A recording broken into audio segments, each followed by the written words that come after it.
Boa noite, pessoal. Boa noite, porque estamos nas aulas Proégio Noturno, né? Aqui é o professor Eduardo e vocês já me conhecem, né? A gente está começando aqui a 17ª semana de aulas não presenciais. E essa semana a gente ficou de aprender um pouquinho, ter um pouquinho de introdução sobre o que é regência verbal e nominal, ok? Nossas aulas estão se aproximando aí do fim do ano. Eu avalio como muito positivo nossa experiência até agora, né? Uma vez que a gente tem material PDF, a gente tem aula com link fácil para assistir e a gente tem dado cobertura aí a maior parte do programa de língua portuguesa, tanto nível 3 quanto nível 4. Essas aulas têm uma proposta de atingir a ambos os níveis, porque são conteúdos que eu considero basilares para a gente aprender português, né? E ficou combinado que a gente ia aprender sobre regência nominal e verbal. Eu vou explicar já já o que é isso aí. Sobre o exercício, nessa semana aí de atividades, de aulas, eu vou propor uma coisa um pouco diferente aí no nosso PDF, ok? A gente vai aprender de uma forma um pouquinho diferente. Depois das explicações aí, eu vou colocar o exercício, mas no final, na segunda página dele, tem as respostas do que está na primeira página. Então, você vai ter um pouco de exercício sobre regência na primeira página, e no verso dela você vai ter o mesmo exercício, só que com as respostas esperadas. Na verdade, não é nem respostas esperadas, é um comentário que eu fiz sobre as respostas. Isso não quer dizer que a sua resposta esteja errada, não. Uma vez que do jeito que eu montei ali o exercício, não vai haver uma resposta certa e uma errada, né? Vai ter uma mais adequada. Então, você que vai montar a sua resposta, porque eles vão ser pessoais. Mas eu mesmo assim eu coloquei uma expectativa de resposta. Aí você lê e vê mais ou menos como é que seria bom que fosse os exercícios. Beleza? Então, sem muita enrolação, bora começar aqui. O que é a regência nominal e verbal? Regência, a origem dessa palavra significa de reger. Quem rege são reis. Reis regem, eles governam. A metáfora aqui serve porque é como determinados verbos, né, ou nomes, termos, eles regem, eles mandam, né, eles governam o resto da estrutura da frase, né? Eles exigem determinadas coisas para fazer sentido. Vamos ver o que é aqui, ó. Então, a regência nominal e verbal, ela cuida especialmente das relações de dependência, em que se encontram os termos na oração ou as orações em si, no período composto. Vamos por parte. Ela cuida das relações de dependência, ou seja, as partes que estão na frase, gente, no discurso, no texto, eles dependem uns dos outros para ter sentido. Como um quebra-cabeça, você não pode montar de qualquer forma, eles têm um lugar certo, eles dependem um do outro. De onde eles se encontram, né? Que se encontram os termos da oração ou as orações entre si no período composto. O período composto são várias frases completas, orações completas com, né, com vários, digamos assim, blocos de sentido completo entre si. Por exemplo, eu estudei muito, é uma frase, né? Um período, né? Uma oração. E aí eu tenho, eu passei de ano porque estudei muito. Então você tem duas frases aí. Eu estudei muito, logo vou passar de ano. Então só tem duas frases unidas, né? E elas têm uma relação uma com a outra, né? De explicação. Então a gente vai ver isso aí, essa questão, um pouco depois. Mas o que eu estou querendo dizer é que eles têm termos que eles se relacionam entre si e que eles dependem uns dos outros para fazer sentido, né? Se eu pego uma frase, por exemplo, assim, a moça é bonita, mas é mal educada. Você tem uma frases aí de sentido. Mas você não pode usar o mais para uma coisa boa. Por exemplo, a moça é bonita, mas é bela. Não tem sentido isso falar, entendeu?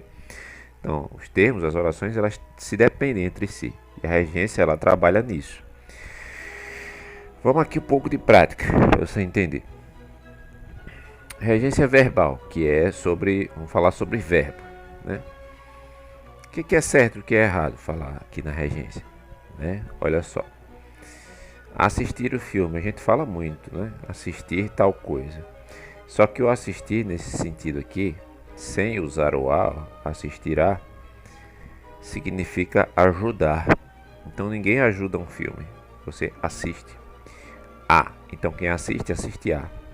Então certo quando se fala é assistir a, e aí sim, o que vem depois, a o filme, né? Assistir a peça, por aí vai. No caso aqui ia ter uma crase.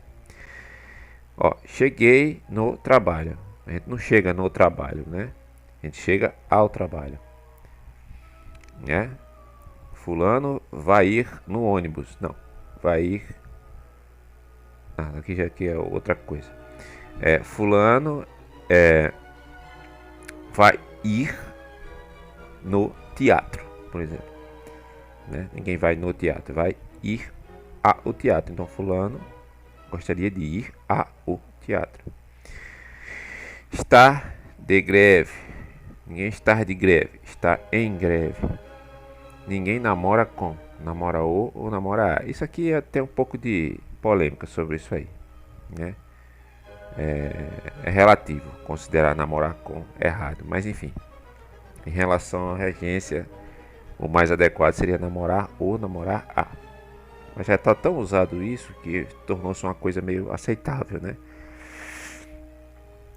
Repetir de ano. Ninguém repete de ano. Repetir o ano, não é? Olha só como coisa, né, que a gente achava que estava usando correta. Ninguém repete de ano. Repete o ano. Preferir este mais do que outro. Ninguém... a construção certa dessa frase aqui é preferir este a outro. Desobedeceu o pai. Quem desobedece, desobedece a. Então, sempre que usar o desobedecer, tem que ter um a. Então, quem desobedece, desobedece a. Então, não é desobedecer o pai, mas desobedeceu ao pai. Estava ao ponto de desistir. Na verdade, estava a ponto de desistir. Tem também algumas regências, gente, que é a chamada nominal, né, que exigem algumas preposições que a gente já viu em aulas anteriores para elas funcionarem. Ó. Alguns nomes e preposições que mais comumente elas exigem. Ó. Quem está adepto é adepto a, né? Quem acredita numa coisa. Adepto a. Sou adepto a acreditar em extraterrestres, por exemplo. Alheio, por exemplo, estou alheio a esse assunto. Quem é alheio, alheio a. Tem sempre que colocar o a. Quem está ansioso? Está ansioso para. Estou ansioso para estudar. Estou ansioso por viajar. Né? Estou ansioso de atenção. Apto. Eu estou apto a ou apto para. Quem tem aversão? Tem aversão a ou aversão por. Quem é feliz? É feliz de. É feliz por. É feliz em. E é feliz com. Toda vez que a gente usa ST, né, no sentido que se use preposições, tem que usar uma dessas aqui, né? Ah, estou feliz por você, estou feliz em lhe encontrar. Então essas são as preposições que regem esse nome feliz, por isso a regência é nominal. Quem é imune? É imune a ou imune de. Quem está contente? Está contente com, por ou de. Quem é indiferente? É indiferente a. Quem é inofensivo? É inofensivo a ou inofensivo para. Junto, junto a, junto de, junto com. Próximo a, próximo de. Referente a. Simpatia por alguma coisa ou simpatia a alguma coisa. Tenho tendência a ou tendência para. Uma coisa está paralela, quando está paralela a ou relativo a. E no final de tudo, o que é importante você saber aqui, gente? Vamos fazer uma recapitulada. Que a regência são as relações que os termos têm entre si. Ou seja, as relações elas exigem alguns terminhos para que elas se, se realizem. No caso aqui da regência verbal, alguns verbos eles exigem determinadas coisas e alguns nomes exigem outras. Isso é uma coisa que é muito melhor que a gente aprenda na prática do que decorando tabelas. Mesmo assim, eu coloquei aqui essas duas aqui, que são as coisas mais importantes que você... Mais importantes não, talvez mais frequentes que você veja por aí, na língua portuguesa, tanto na parte de verbos quanto na parte de nomes, né? E de tanto a gente usar, a gente acaba aprendendo, né? Ninguém aprende regência lendo uma lista e decorando por horas em casa. Não é assim que se aprende regência. Se aprende lendo, se aprende fazendo.